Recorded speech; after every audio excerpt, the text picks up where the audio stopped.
ئەنجا وەستان لە چیای عەرەفات مەبەست لێ ئامادەبوون و وەستانە لەوێ لەو ڕۆژەیە کە عەرەفەیە شاخەکەش پێوترە عەرەفە بەڵام کورد بەعامەڵێ ئەمڕۆ عەرەفەیە یاڵێ عارفەیە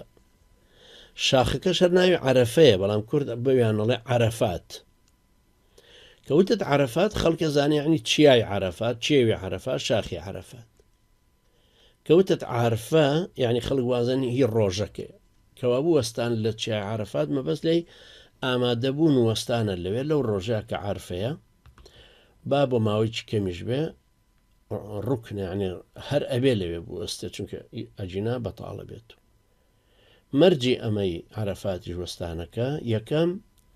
وەستانەکە لە ناوچەی عەرەفاتا بێت کە ئێستا تەمان سنووری جوان بۆ دیاریکرا و ئاشکرایە جاران تەمان زەحمەت بوو لە قەڵەباڵغی خەڵکا کە ئەڕۆیشت و ئەو شتانە نەبوو ئێستا هەموو شتێک زۆر بە شێوەیەکی تەکنۆلۆجی جوان دیاری کراوە ئاسانیشە دووهەمە بێ لە کاتی خۆیان بێ کە شەرع دیاری کردو کە لای جمهوری شەرعناسان لە خۆرلاربوونەوە بەرەو ڕۆژاوە زەوال دوای نیوەڕۆ ڕۆژی نۆیەمی ذیلحیجە تا سپێدەی شەوی دەیەم کەیترە کاتە جەژن ئەبێ ئەلەو کاتەیە ئەم عالەمە کە ڕۆیشتون بۆ ئەوێم چەند ملیۆنە لەوێ ئەبن لەو فترەیە ئەنجا سێهەمی شەوەیە کە هۆشی لە خۆی بێت نەبوورا بێت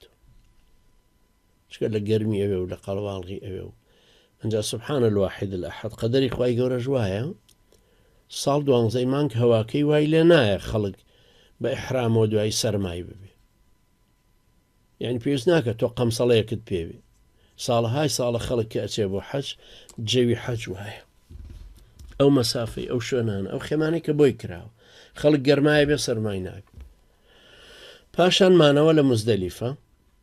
یعنی ئامادەبوون لە مزدەلیفە شوێنە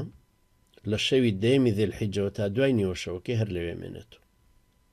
ئەنجا شەیتان ڕەجم کردن طبعا ئەمانە کە ئێستا باسیەکەم من هەمووی تەرتیب بووە خەتووە بە خەتووە باسەکرێ بە شێوەیەکی تەکنۆلۆژی پێشکەوتو هەمووی تەرتیب بووە لە مختصری کتێبی حەجیشە نامیلکەی حەج کە ئەیدەن بە حاجەکان بۆ نووسراوە هەیە 40 خەتووە نووسراوە پێکەوە یا هەیە کراوە بە 41 خەتووە یەک دوای یەگەیکەیت و ڕسمی بۆ کراوە خەریتەی بۆ کراوە شوێنەکان دیاری کراون ئەنجا ئێستا ئەو گوگل ئێرتەش کە هەمووی ئاسانی کردووە یعنی تۆ لە شوێنێک بڕێ بۆ شوێنێکی کە هەمووی بۆ تەرتیب کراوە جگەرەوەی کە تعلیماتی تەمان سعودیەش زۆر پێشکەوتووە لەولایەنەوە خدماتی باشیان تیا کردووە ئەوانە هەمووی ئاسان کرا